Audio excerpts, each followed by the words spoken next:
이 뭐 식민지 근대화론이라 해가지고 일제시대를 찬양하는 사람들, 이 사람들 보면은 이게 이제 일본군이 산 사람을 그냥 매장하는 거예요. 일본군도 웃으면서 쳐다보고 있고, 그 산 사람 매장하는 건데, 이걸 보고도 좋다라고 하는 사람들 도대체 머리 구조 속에 뭐가 들어있는지, 일본 구급파들 머리 구조가 아니면은 같은 인간으로서 어떻게 산 사람을 갖다 이렇게 다 살아있잖아요.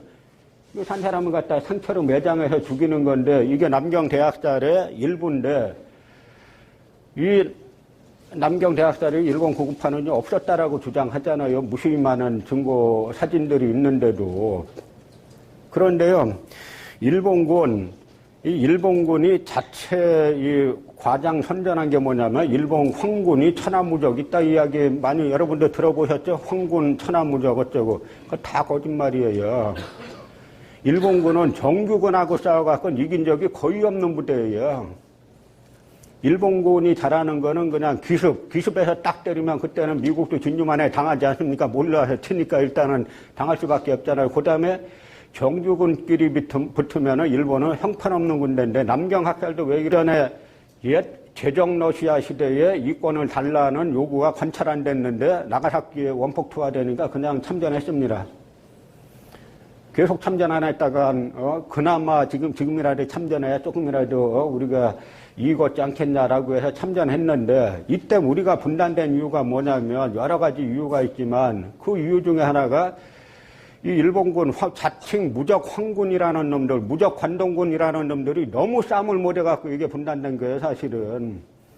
이것들이 좀 버티고 있어야 되는데, 소련군 참전하니까, 뭐 100만 관동군, 80만 관동군, 천하무적 관동군 떠들더니 그냥 해체가 됐어요. 소련 참전했다니까 그냥 다 부대 자체가 해체돼가지고 싸웠다는 말 못 들어보셨잖아요. 그러니까 미국 쪽에선 이거 큰일 난 겁니다. 이러다가 당시 미국은 아직 저 태평양상에 있을 텐데, 이거 보니까 소련군이 관동군 자체가 해체돼 버렸으니까 소련군이 다 먹게 돼 있는 게 한반도 끝까지. 그러니까 미국 쪽에서 부랴부랴 38도선 분할을 제안했는데, 미국 당시 국무부 기록 보면은 러스크라는 사람이 그 담당자였는데, 그 38도선을 분할을 받아들이는, 미국이 38도선 분할하자라고 러시아에 요청했는데, 소련에 요청했는데, 소련이 그걸 받아들인 걸 보고 놀랐다. 자기는 훨씬 더 남쪽 선을 요구할 줄 알았다. 그래서 이 관동군이 사실은 일찍 항복, 8월 15일, 그 이전에 일찍 항복을 하든지 아니면은 러시아 참전했을 때 계속 싸웠으면은 분단은 안 되는 건데, 이놈들이 너무 싸움을 못하기 때문에 일본군이, 그 청산리에서도 연대병력이 들어왔다가 그냥 다 박살나잖아요. 일본군 수준이 그거예요. 지금 자기들끼리 일본이 강해 보이는 건 나중에 할복하는 것 때문에. 저때도 노몬안 들어갔다가 연대장들이 할복해요. 그냥 자기 부대 다 해산되니까 그냥 할복하는, 그게 사람들이 보니까 무서워 보이지 않습니까? 자기 배를 갈르니까. 자기 배 갈르는 군대가 무섭습니까? 저하고 싸워서 이기는 군대가 무섭습니까? 드골군이 들어오기 전에 지방의 레지스탕스들이 비시 정권, 이 나치 여기에 부역했던 사람을 다 죽여버린 거예요. 그래서 지금 그 당시 하드만이 이게 죽여가지고, 지금 통계를 못 내요. 어떤 학자는 10,000명 죽였다 그러고, 어떤 학자는 15,000명이라 그러고, 누구는 20,000명이라 그러고, 그렇게 인적 청산을 했는데, 우리나라 국민들은 참 너무 선량해가지고, 그걸 당했을 때, 그때 그 직후에 악질 친일파들은 다 도망갔어요. 사람들이 무조건 하는 게 아니고, 경찰로 있었어도, 사람 알지 않습니까? 저 사람은 일제시대 때 경찰로 있었어도 되도록이면 좀 잡혀오면은 빼주려고 노력하고 뭐하고 하는 사람과 더 악질로 한 인물들과 다 알잖아요. 악질로 한 인물들은 자기가 일본이 망하니까 죽었구나 하고 다 도망갔다가 미군정이 오히려 일제시대 경찰 경력자도 군 경력자도 채용하니까 다시 와가지고 이제 정권을 잡기 시작하는 건데요. 반공의 보루를 어디로 삼는가, 이게 가장 중요한 겁니다. 거기에 따라서 나머지는 하위로 다 움직이는 거예요. 우리가 뭐 미국 착하다 나쁘다 그렇게 할 필요가, 욕할 필요가 없죠. 미국은 자국의 이익을 위해서 하는 겁니다. 우리는 우리 이익의 관점으로 미국이고 소련이고 바라보면 되는 거예요. 근데 미국이 반공의 보루를 어디로 삼았냐면 당초에는 장개석의 국민당 정부가 국공내전에서 이길 걸로 예상하고 중국을 갖다가 반공의 보루로 삼고 일본 내의 군국주의 세력을 확실히 청산한다. 청산해갖고 민주국가로 거듭시킨다. 이게 이제 미국의 국동 정책이었어요. 대단히 좋은 정책이죠. 그렇게 갔으면은 아마 동아시아 이쪽이 우리 한국사들이 다 바뀌었고 동아시아 역사가 많이 바뀌었을 거예요. 그런데 국공내전에서 모두의 예상을 뒤엎고 모택동이 이겨갔잖아요. 이 국공내전에서 모택동이 이긴 거는 어떻게 보면은 기적 같은 현상인데, 왜냐하면 스탈린도 이건 당연히 장개석이 이길 걸로 알고 스탈린이 모택동을 상대도 안 했어요. 장개석하고만 상대하고.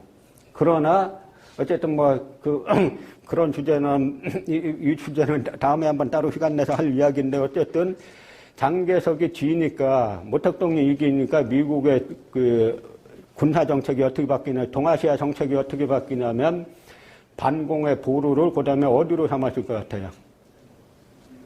한국이 아니라 일본으로 삼아요. 그래서 에치순라인 대만하고 한국은 미국의 국동방어선에서 제외된다는 등 하는 말들이 다 나오는 게, 이 역사라는 건 제가 아까 말씀드렸다시피 일위관지하는 일관선 상에서 봐야 됩니다. 그래서 미국의 정책이 이제 바뀌기 시작하는데, 그걸 갖다가 역코스라 그래요. 리버스 코스. 그러니까 정책 전환해가지고 그때 감옥에 가 있던 A급 전범들 딱 7명만 석방하는데, 딱 7명만 교수형을 시키고 나머지 이제 종신형을 선고했다가 대부분 이제 다 풀어주고, 또 미국이 뭐가 있었냐면 이 전범 출신들 공직 추방령이 있었어요. 이 전범들은 전부 다 공직에서 추방하라라고 추방령을 내려서 다 추방시켰다가 다시 이제 역혹수 정책에 의해서 감옥에 갇혔던, 사형시킨 7명 외에 감옥에 갇혔던 종신범들 다 석방시키고, 그 다음에 공직에서 추방됐던 인물들을 다 공직에 다시 복직시키게 되죠. 그래서 일본이 지금 구구파가 다시 살아나는 배경도 사실은 미국의 역혹수 정책 때문에 살아나는 겁니다. 그래서 그 7명만 사형을 시키는데, 이 7명들이 다 뭐냐면 만주사변 책임자들, 중일전쟁 일으킨 책임자들, 태평양전쟁 일으킨 책임자들, 딱 거기에 국한하는 거예요. 그 반면에 그 만주사변하고 제2차 대전 이쪽만 처벌하고 대만 및 한국 침략한 전범들은 한 명도 처벌 안 했어요. 그 항목으로는. 반면에 뉘른베르크 전범재판에서는 프랑스 총독 한스 프랑크, 체코 총독 비렐름 프리크, 동유럽 점령지 관리장관 알프레토 로젠베르크 전부 다 사형시켰어요.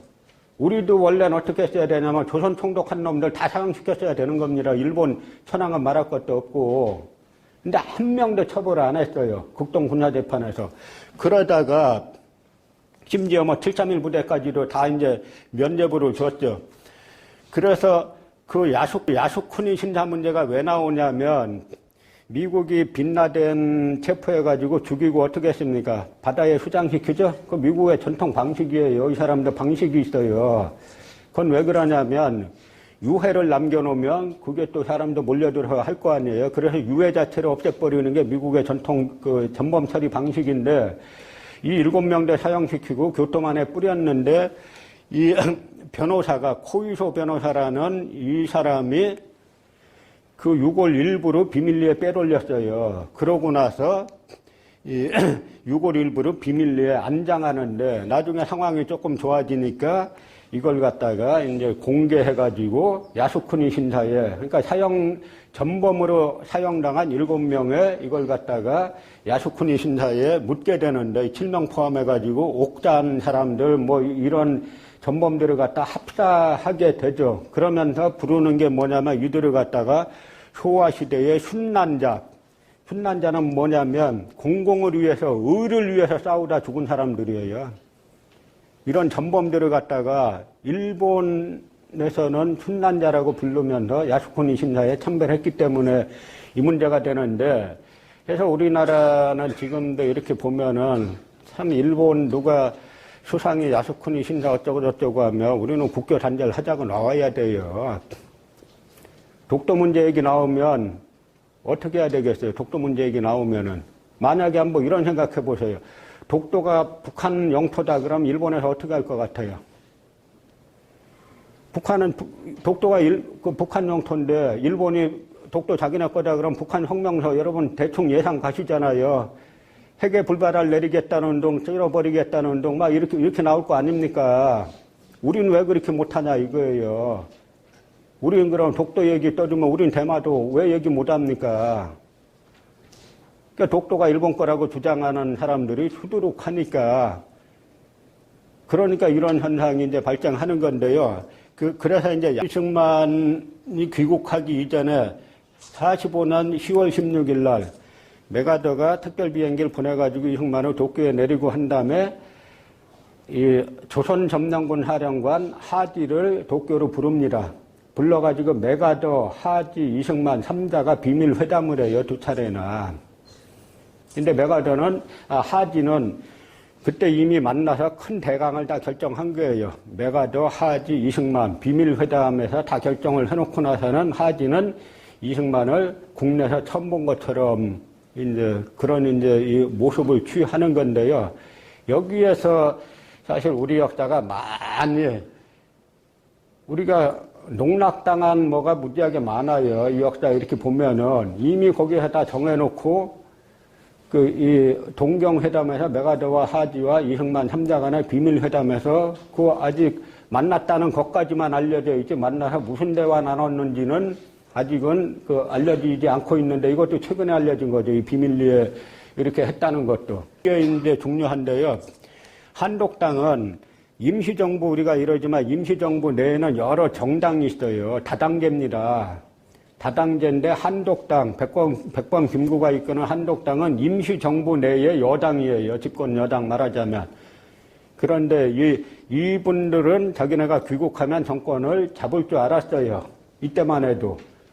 이런저런 뭐가 있겠지만 정권을 완전하게 잡을지 연합해서 잡을지 상황이 다르지만 자기네가 최소한 정권의 중요한 축을 담당할 걸로 생각하고 45년 8월 28일 날 중경에서 한독당 제5차 대표자 대회 선언을 하는데 이거는 일본이 패망한 지 13일 이후에 하는 이 정책이기 때문에 대단히 중요한 겁니다. 우리가 국내에 들어와가지고 정권을 잡으면 이렇게 하겠다 하는 이야기죠.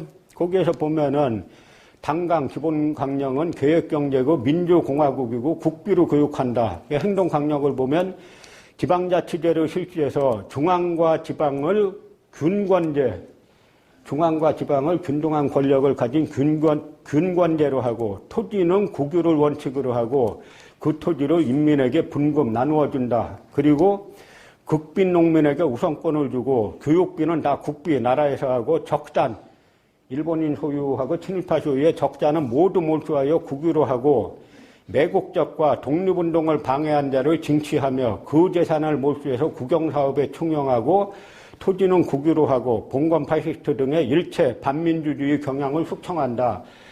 사실 임정은 제가 저 좌파들도 조선공산당도 설명을 해야 되기 때문에 우파로 분류해놨는데 사실은 이 모습이 진짜 우파의 모습이에요. 우리 대한민국이 정상적인 시스템으로 코스로 흘러왔으면 이분들이 다 백범 이분들이 다 사실은 남북협상에 나섰지만 이분들은 기본적으로 다 반공주의자들인데 무조건 지금 시기의 반공이 아니고 공산주의 정책 중에서 사회주의 정책 중에서 국가 전체, 민족 전체를 위한 것들은 대폭 수용하자라고 해서 이런 정책의 이론적 토대를 제공한 분이 이 조소왕 선생이신데 조소왕 선생의 참균주의 있지 않습니까? 정치의 균등화, 경제의 균등화, 교육의 균등화 그걸 큰 대강 삼아가지고 이런 식의 극빈농민 지금 주장하는 이게 대한민국에서 실시되면 대한민국은 진짜 살기 좋은 나라가 되는 거죠. 한국 우파가 진짜 이런 주장을 해야 되는 거예요. 몽양 여운형 선생이 보낸 편지가 있는데 그 편지 읽어보면 뭐라고 하냐면 북조선에서 소련이 좌파 분자만을 선호한다고 한다면 여기 남조선에서 미국은 반대로 가려 하고 있어. 구구파가 아닌 모든 사람들은 공산주의자로 낙인 찍히고 그 활동을 방해받고 있어. 친애하는 김 선생, 나는 공포로부터의 자유가 없어. 나는 아직도 미군정 하에서 국립경찰로 채용된 친일파의 손아귀에 고통받고 있어. 그러니까 몽양 선생이 세상 떠나던 날 아침에 쓴 편지예요. 어떻게 보면 지금 이야기하는 것 같죠? 툭 하면 조금만 뭐 하면 종북이네 뭐네 하는 그 상황하고 지금 똑같은 얘기하고 있지 않습니까? 몽양 선생이 세상 떠나던 날에 조금이라도 다른 이야기하면 구구파가 아닌 모든 사람들은 공산주의자로 낙인 찍고 있고 툭 하면 종북이네 뭐네 하는 걸 전가의 보도로 삼고 있는 지금하고 마찬가지죠. 이거 우여곡절 끝에 남한만의 단독 정부가 수립되는데 이때 보면은 이 결과를 보면 200석 중에 48년 5월 10일에 재원의회 때 제1당이 대한독립적성 국민의 이승만 계열이 1당인데 뭐냐면 200석에 235명이 입후보했는데 55석을 얻어갖고 득표율이 24%예요. 그 다음에 김성수의 한국민주당은 91명이 입후보했는데 29석 얻어갖고 12% 얻었어요. 대동청년단은 이승만 지지했는데 68명 입후보에서 12석 얻고, 조선민족청년단은 16명 입후보에서 6석을 얻고, 무소속이 85명으로 42.5% 제일 많았습니다. 이게 뭘 말해주냐면, 백범의 한독당이 재원의회 선거에 참여했으면 일당이 됐다 하는 이야기예요. 이 미군정 3년하에 사람들이 너무 많은 혼란과 너무 많은 이게 친일파들이 다시 날뛰는 꼴을 보고 민심이 상당히 돌아섰습니다. 그러니까 백범이 재원의회 참여, 이제는 자꾸 이제 식민지 근대화론이니 어쩌고 하는 사람들이 임시정부 자체를 부인하려고 하니까 자꾸 이제 논의가 그 저차원에 갇혀 있는데 이제는 이 백범의 공과도 이야기 이제 할 때가 와야 됩니다. 이번에 당시 재원의회 선거에 참여 안 한 거는 물론 이제 명분은 남한만의 분단, 이게 반대한다라고 해가지고 참여 안 한 명분은 옳지만 이건 현실의 정치지 않습니까? 그래서 만약에 이 한독당이 선거에 참여했으면 총선에서 압도적인 일당이 됐어요. 그렇게 되면 우리 역사가 또 많이 바뀌는 겁니다. 그런데 결국 이제 명분론을 너무 이제 앞세우다가 결국은 이제 선거 불참하는 바람에 다시 이제 이렇게 되는데, 내각 책임제 당론을 세웠는데 그 대통령은 이승만 세우고 총리를 김성수가 맡아가지고, 그러니까 김성수가 맡아서 내각 책임제니까 총리가 다 하는 거잖아요. 그렇게 하려고 했는데 이승만이 대통령제를 주장하니까 한민당이 수용해가지고 국무총리야 국무위원 과반수를 우리에게 주면은 협조하겠다라고 해가지고 이제 국회에서 뽑는 대통령제가 되는데, 근데 이승만이라는 분이 이게 만만한 분이 아니잖아요. 그래서 총리야 국무위원 과반수로 이제 김성수가 달라 그러니까 이제 주는 걸로 내락해가지고 연합을 했는데 대통령 딱 되고 나서는 총리에 김성수를 지명 안 하고 유은영을 지명했어요.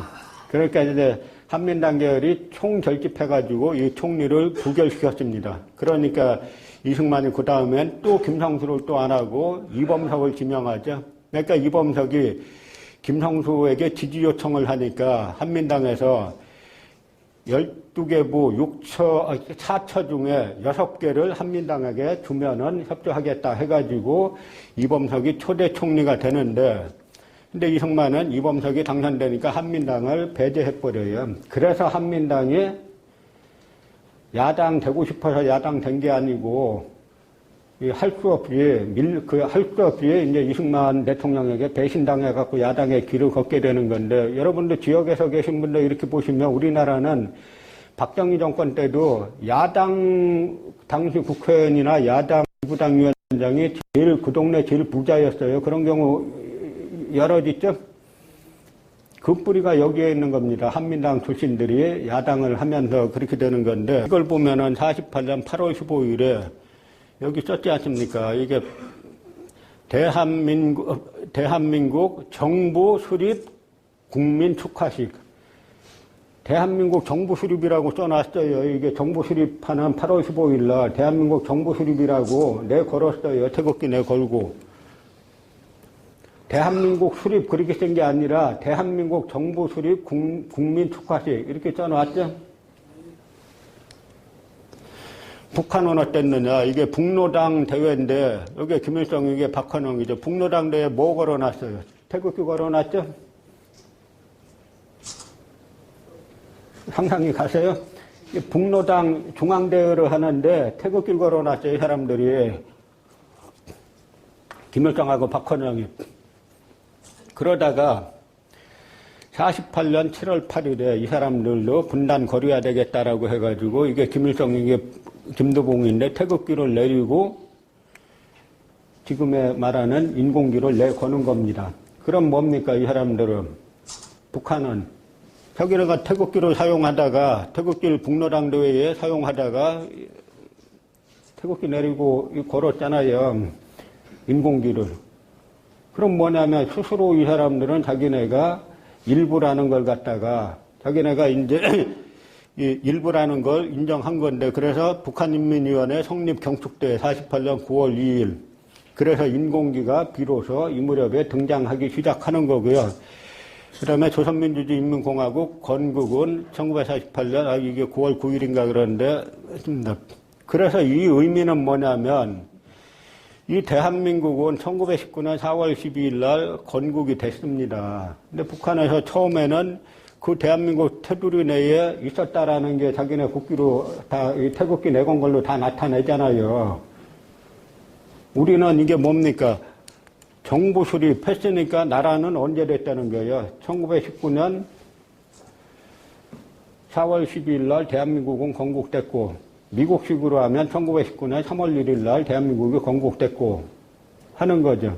근데 대한민국 임시정부에서 1920년에 뭘 하냐면 1920년에 건국기원절을 제정합니다. 건국기원절.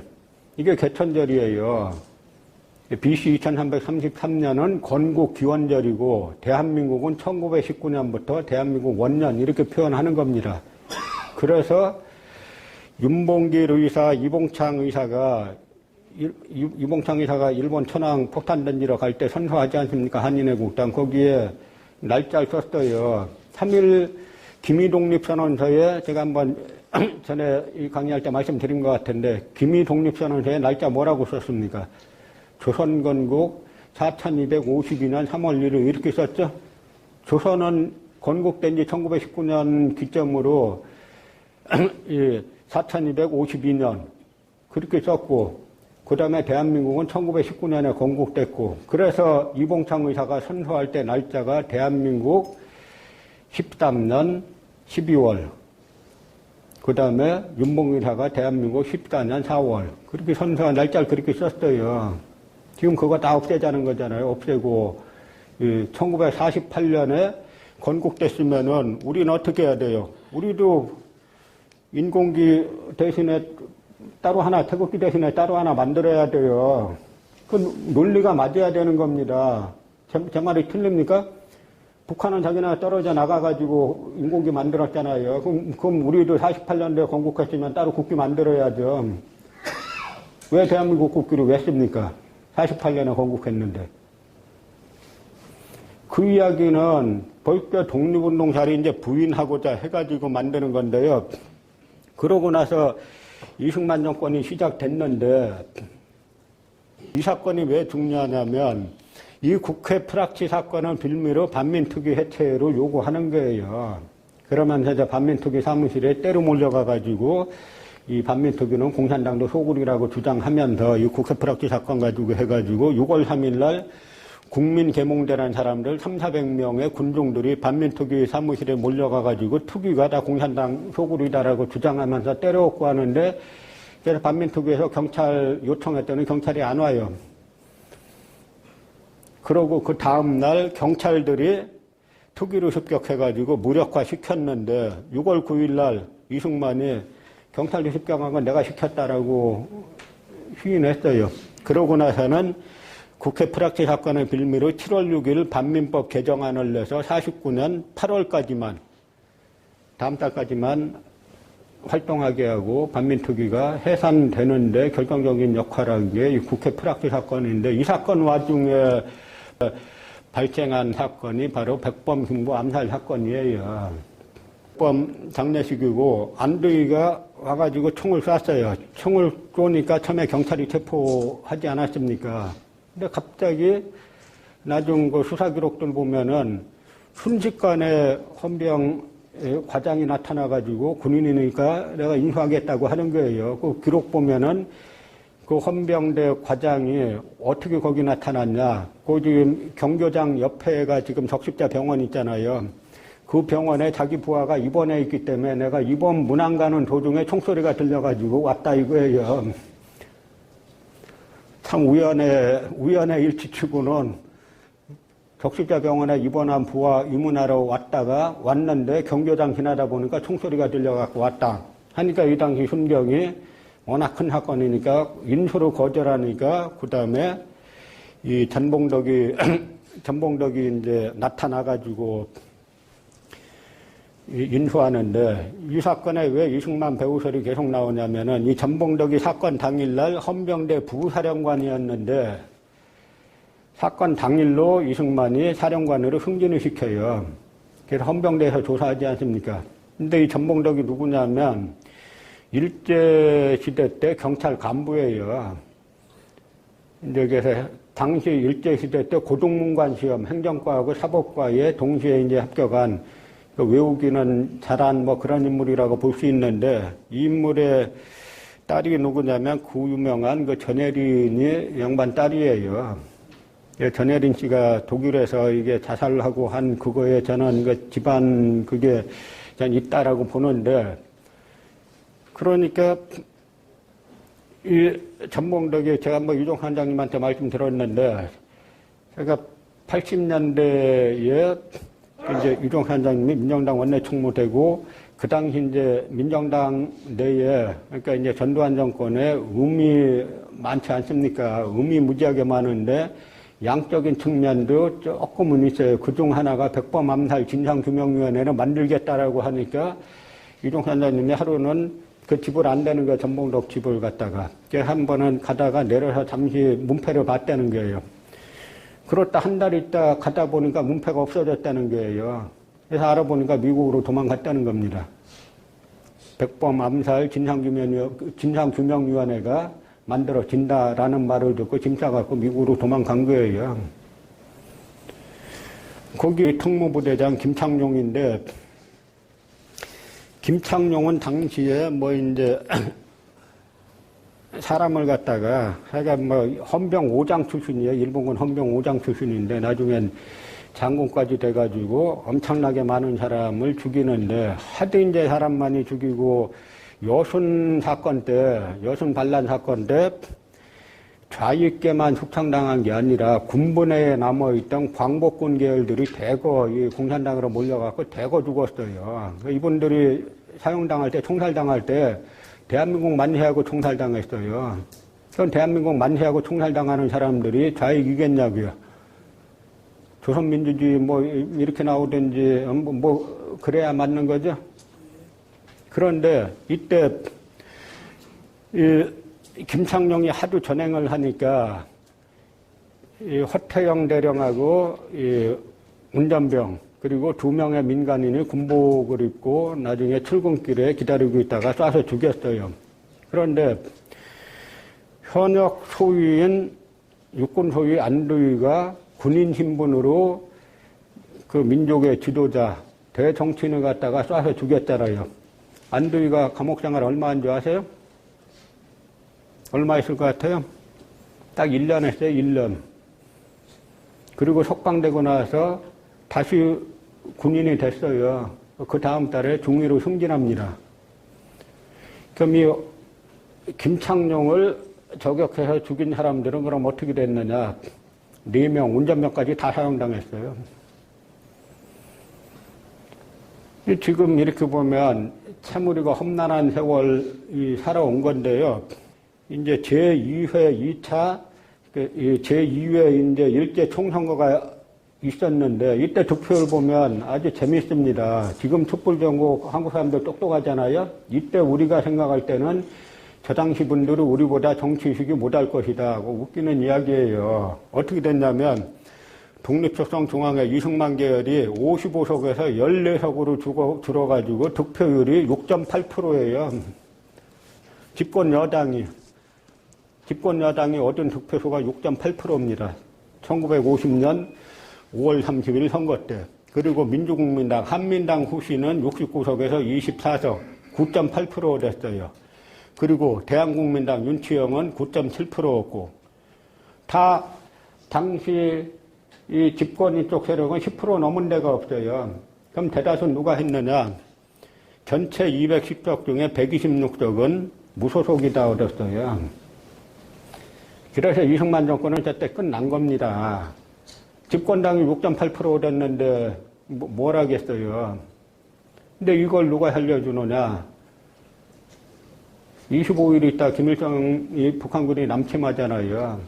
근데 우리가 북한의 남침을 볼 때도 우리는 어떻게 배웠습니까? 1950년 6월 25일 일요일 새벽 4시 항상 이 얘기 하잖아요.